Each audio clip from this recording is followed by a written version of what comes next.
চলতি টি-20 বিশ্বকাপের ১১তম খেলায় মার্কিন যুক্তরাষ্ট্রের বিরুদ্ধে চলমান খেলায় পাকিস্তান অধিনায়কের প্রদর্শনের পরে বাবর আজমের স্ট্রাইক রেট আবারও আলোচনার বিষয় হয়ে উঠেছে।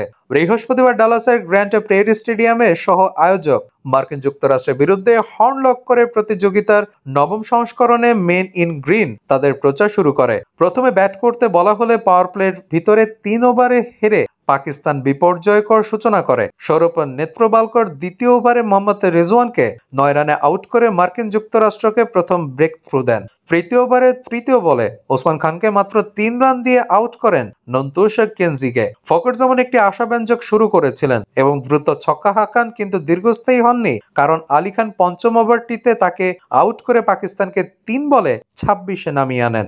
এক প্রান্তে নিয়মিত বিরতিতে উইকেট পড়ার কারণে বাবর আজম সতর্ক হওয়ার সিদ্ধান্ত নেন। পাকিস্তান অধিনায়ক তার উইকেট অক্ষত রাখার জন্য খুব কমই কোনো বড় শট নিয়েছিলেন, তবে তার অভিপ্রায়ের অভাব রয়্যাল চ্যালেঞ্জার্স বেঙ্গালুরুর সাবেক উইকেটরক্ষক ব্যাটসম্যান শ্রীবৎস স্বামী সহ অনেককে বিস্মিত করেছে।